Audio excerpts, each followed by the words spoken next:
Assalamualaikum warahmatullahi wabarakatuh. Perkenalkan, saya Fikri Wirahman. Di sini saya akan menjelaskan tentang beberapa teks yang ada pada HTML. Nah, jadi langsung saja saya mulai. Yang pertama itu ada teks HTML itu sendiri. Nah, jadi teks HTML itu apa? Jadi teks HTML itu bisa dibilang teks yang ada pada awalan sebuah kode atau line code pada HTML. Nah, teks HTML ini berguna untuk apa? Jadi teks HTML ini berguna untuk merangkum atau bisa dibilang kayak nge-packing kodenya tersebut. Nah, kalau misalnya kita nggak pakai teks HTML itu nggak apa-apa, dia bakal langsung otomatis ada pada webnya.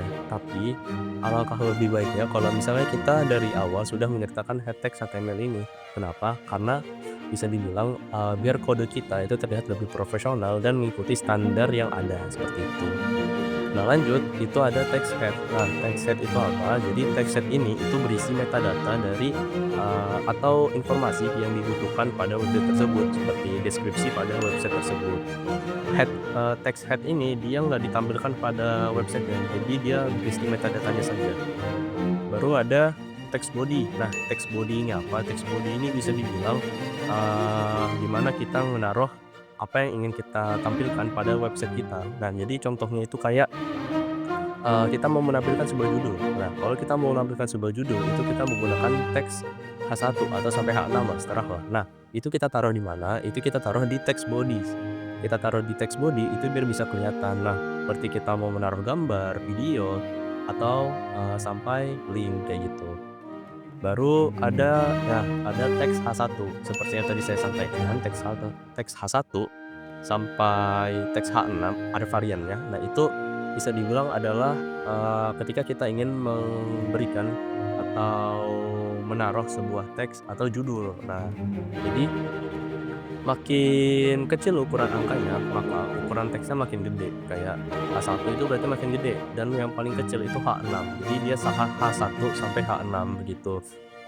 Baru ada teks P. Nah, jadi teks P ini apa? Jadi teks P ini bisa dibilang ketika kita ingin menaruh sebuah teks atau menaruh sebuah paragraf. Nah, ketika kita ingin menulis, kita bisa menggunakan teks P ini. Jadi teks P baru bla bla bla bla, baru kita tutup. Nah, kita tutup pakai apa? Kita tutup pakai garis miring kayak tadi lagi, seperti itu. Baru ada teks A. Teks A ini bisa dibilang ketika kita ingin menyertakan sebuah link. Biasanya teks A ini bakal dibarengin dengan yang namanya sebuah atribut. Nah, karena di sini saya cuma menjelaskan teks, jadi saya nggak bakal menjelaskan atribut. Jadi biasanya itu bakal ada teks A, baru setelah A-nya itu bakal kita open teks baru A, baru habis itu nanti bakal ada linknya, yaitu biasanya kita pakai atribut hyperlink atau link atau sebagai macam mana gitu. Baru habis itu kita sertakan linknya, baru habis itu kita tutup teksnya, seperti itu. Next, kita lanjut ke teks IMG atau teks image. Nah, jadi ketika kita ingin menaruh sebuah gambar, itu kita bisa menggunakan teks IMG ini. Nah, seperti tadi teks A tadi yang kita bisa menyertakan sebuah link, teks IMG itu kita juga memerlukan sebuah atribut pembantu untuk menampilkan image apa yang ingin kita tampilkan. Biasanya pakai atribut src atau source. Jadi image src baru path atau directory atau link dari gambar yang ingin kita tampilkan. Jadi kayak seperti itu. Terus ada div. Nah, jadi teks div ini apa? Teks div ini bisa dibilang kayak teks yang membantu buat mengsegmentasikan kode kita biar lebih mudah dibaca dalam bentuk kontainer. Jadi contohnya seperti ini. Kalau misalnya teman-teman ingin membuat sebuah uh, kita katakan saja lah teman-teman itu pengen membuat sebuah website tentang jurnal gitu atau sebuah kata-kata gitu kan. Nah, kalau misalnya kita langsung aja itu kita langsung pakai H1 judul, baru kita pakai teks P buat isinya, baru H1 lagi. Nah, itu kalau misalnya banyak kan ribet banget kalau kita mau lihat, dan itu agak sakit mata lah. Kita bisa menggunakan text div untuk mengkategorikan atau bisa dibilang mensegmentasikan kode kita biar lebih rapi kelihatannya, seperti itu. Baru ada teks UL. Jadi teks UL ini bisa dibilang kayak ketika kita ingin membuat sebuah list, tapi listnya tuh nggak beraturan. Maksudnya nggak beraturan itu kayak gimana? Jadi misalnya kayak list gitu, tapi dia nggak pakai angka, tapi dia pakainya dot. pakai titik. Jadi kayak titik, list pertama, titik, list kedua, titik, list ketiga, kayak gitu.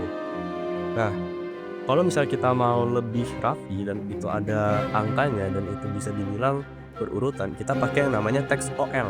Nah, teks OL itu, kayak yang teks UL tadi, tapi bedanya teks OL itu dia pakai angka. Jadi kayak, list, bukan, bagian list kayak satu titik, baru list pertama, 2 titik, list kedua. Nah, dia ada listnya dan dia ada angkanya dan itu lebih rapi kelihatannya, kayak gitu.